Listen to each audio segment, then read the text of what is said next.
the northern Baltic Sea, a vast, unforgiving expanse of cold, dark water where the sun is a distant memory. This is not a place for the faint of heart.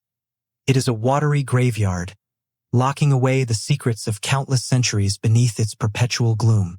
Our story begins here, not with archaeologists or government scientists, but with two men driven by the promise of forgotten riches. Peter Lindbergh and Dennis Asberg of the Ocean X team. They were salvage hunters, not philosophers.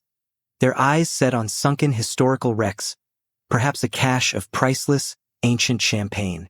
Their vessel, the Unsolved, was their fortress against the deep, and their weapon was the side-scan sonar, a tool designed to strip back the veil of the seafloor. For weeks, the routine was monotonous. The sonar screen showing the predictable chaos of geological formations, sand ripples, scattered rock debris, the jagged edges of a forgotten moraine. But on one fateful sweep, on June 19, 2011, the monotony shattered. At a depth of 90 meters, 300 feet below the waves, a signature appeared that defied logic, mocked physics, and instantly rewrote their mission. It was not a chaotic cluster of rock. It was a perfect, immense circle, nearly 60 meters in diameter, the length of a Boeing 747. It possessed an unnerving, almost mathematical symmetry, a flawless disk that contrasted violently with the uneven seabed. Lindbergh, a seasoned professional, fought the instinct to believe. He ordered the vessel to circle, to repeat the ping, to recalibrate every setting. Surely it was a ghost reading, a technical aberration. But with every pass, the same shape stared back. Fixed, silent, and impossibly perfect. It was massive, resting on what looked like a pedestal, and connected to a long, perfectly straight $100 meter groove, a path scored into the sediment. This was not nature. This was design. The champagne was forgotten. The treasure was not gold or spirits, but a question so profound it resonated with the deepest human desire to know. What is this thing, and who or what put it there? They had discovered the Baltic Sea anomaly, and the world below the waves had just become far more menacing. It took nearly a year to secure the funding and specialized equipment for the return journey. 10 months of battling doubt, ridicule, and the logistical nightmare of a deep-sea dive. But the digital image was a siren call they could not ignore. In June 2012, they were back, this time with professional divers prepared to meet the anomaly face-to-face. The dive was fraught with peril. At 300 feet, the margin for error is zero. The cold is brutal, the pressure is immense, and the slightest mistake means death. The divers descended into the abyss, their helmet lights the only challenge to the absolute darkness. But as they drew closer to the coordinates, something unseen began to push back. On the surface, the support team watched in horror as their sophisticated electronics began to fail. The high-end satellite link, their lifeline to the world, sputtered and died. The underwater cameras, designed to broadcast flawless, high-definition video, flickered violently, then collapsed into static interference. Their expensive acoustic modems, used for communicating with the divers, were silenced. It was as if an immense, localized electromagnetic pulse was emanating directly from the anomaly, actively neutralizing their technology. The divers pressed on, driven by sheer professional necessity, until the beam of the lead diver's light finally pierced the gloom. What they saw was not a natural rock formation. It was a perfect, colossal disk, resting horizontally. But the geometric features were the most chilling. Sharp, distinct 90-degree angles cut into the object, like a structure that had been machined, not formed by millions of years of random geologic pressure. They described the surface not as rough rock, but as an unnatural texture, like dried cement, smooth and non-metallic, yet radiating this field of electric silence. And surrounding the object, they saw repeating patterns, almost like intentional carvings or steps, suggesting access or design. This was the moment the anomaly became an object. It was silent, inert, and yet, it fiercely guarded its truth with an invisible technological force field. They left the anomaly shaken, but with one absolute certainty. Whatever this thing was, it was not supposed to be here. The public outcry was immediate. fueled by the sensational claims of a UFO. But the academic establishment quickly mobilized to dismiss the mystery, seeking the safe harbor of conventional science. The primary geological explanation presented was that the anomaly was simply a glacial moraine, a mass of rock carved and deposited by the movement of the Ice Age sheets millennia ago. They argued that the circularity was merely an optical illusion, the 90-degree angles a trick of low-resolution sonar, and the technology failure pure coincidence. But the facts retrieved from the deep refused to cooperate. No known geological process naturally creates a massive, smooth, symmetrical circle. Glacial deposits are chaotic, random, and rough.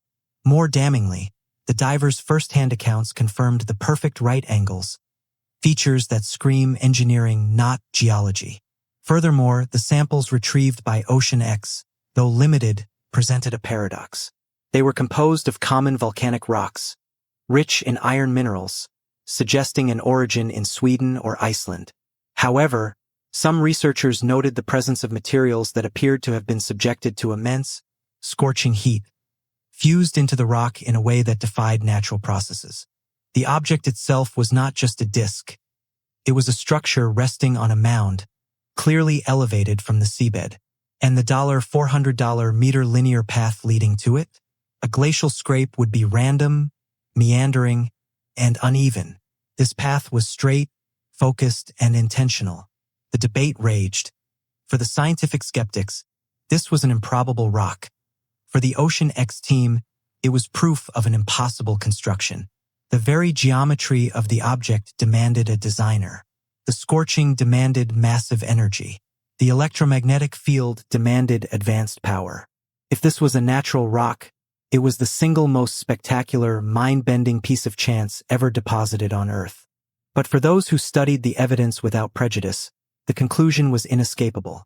The Baltic Sea anomaly was defying every known rule of geology, leaving the door wide open for theories far more unsettling. If we accept that this object is not a trick of nature, we must ask, could human hands have built it? To answer that, we must venture deep into the geological past, back to an era when the Baltic was not a sea, but dry land or a vast, shallow freshwater lake. Thousands of years ago, as the Ice Age retreated, this entire basin was potentially habitable. This opens up a breathtaking, yet grounded, hypothesis. The anomaly is the remains of a civilization that predates every known empire on Earth. A pre-Diluvian structure, a monument swallowed by the rising oceans. The sheer scale of the anomaly invites comparison to the world's most baffling megalithic sites. Think of the colossal stones of Baalbek, the precision of Pumapunku, or the mysteries of Göbekli Tepe. These structures prove that sophisticated architecture was achievable long before our accepted timeline of civilization. Could the Baltic anomaly be a massive foundation, a fortress, or a calendar for a culture lost when the glaciers melted and the sea levels rose? The long, straight path, the $400 meter groove, now takes on a new meaning. It is no longer a skid mark, but a ceremonial avenue, a processional way leading to the sacred, circular platform. This suggests deliberate, massive, and highly organized construction. A society capable of laying such a perfectly straight, colossal path and building such a symmetrical foundation was not primitive. They were master architects with an advanced understanding of geometry and engineering, potentially using the structure for astronomical observation or defense. Imagine this platform standing proudly on dry ground, overlooking the Ice Age landscape, only to be slowly, silently, inundated by the sea. For those who believe in the ancient hypothesis, the anomaly is not an alien vessel, but a far more humbling and terrifying realization. It is the ultimate proof that the beginning of human civilization is far older and far more sophisticated than our history books currently allow. The Baltic Sea is guarding the ruins of our own forgotten history. If the anomaly is too geometrically perfect to be a rock and too technologically advanced to be ancient human architecture, we are left with the theory that provides the cleanest explanation for every confounding piece of evidence. It is a crash-landed, off-world vehicle. A UFO. This is the theory that truly captivates the American imagination, and the evidence, when viewed through a cosmic lens, is utterly compelling. The technological failure is the key. Why would the most powerful human technology simply die in the vicinity of the object? Because it was met by a superior residual energy field, an electromagnetic pulse not of this Earth, likely emanating from an advanced, powerful, and now deactivated propulsion core within the disk. For a military vessel to generate such a field, it would require a massive energy source. For a crash site to retain that energy after centuries or millennia, it requires a technology we cannot even conceive of. The $400 meter path is no longer a ceremonial road. It is a skid mark created by a colossal vessel that entered the atmosphere, experienced catastrophic failure, and hit the water at immense velocity. The scorched, fused materials found in the samples are the signatures of violent, high-speed atmospheric re-entry and impact. Furthermore, the perfect, colossal circular design is synonymous with the classic flying saucer archetype, a shape optimized for high-speed atmospheric maneuvering. The object is not just a disk. It is a hulking, metallic sentinel resting on the seabed. This is consistent with long-held theories that extraterrestrial forces may use our deep, dark oceans, safe from the human eye, as transit points or bases. The immense pressure and the insulating water act as the perfect shield. The anomaly, therefore, is not a forgotten ruin.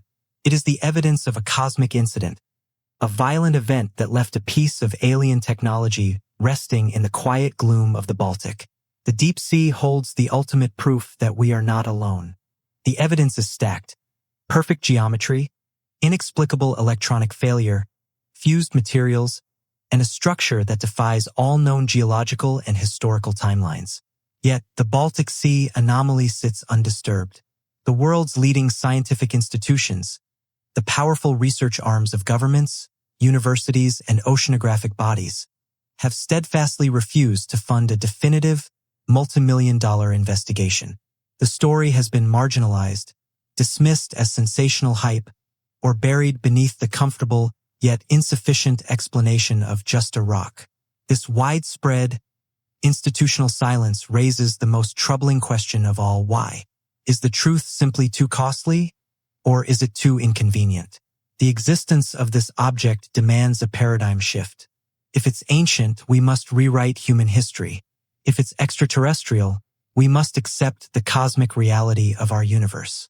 Both conclusions are world-altering, requiring radical, fundamental changes to our educational systems, defense strategies, and scientific frameworks. It is far easier, and certainly cheaper, to simply label it a hoax and let the anomaly sink back into obscurity. The Ocean X team fought their battle, but the scale of the mystery overwhelmed their limited resources. They have presented their data, their videos, and their unwavering testimony to a skeptical world.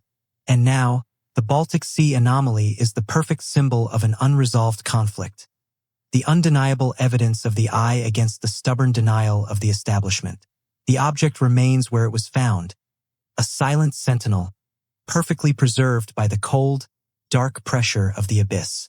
It waits for the day humanity decides it is finally ready to accept the truth of what its explorers found 300 feet below the waves. Until then, the secret remains locked in the electric silence, guarded by the deep. The ultimate, humbling truth of the disk in the abyss is still out there, just beneath the surface.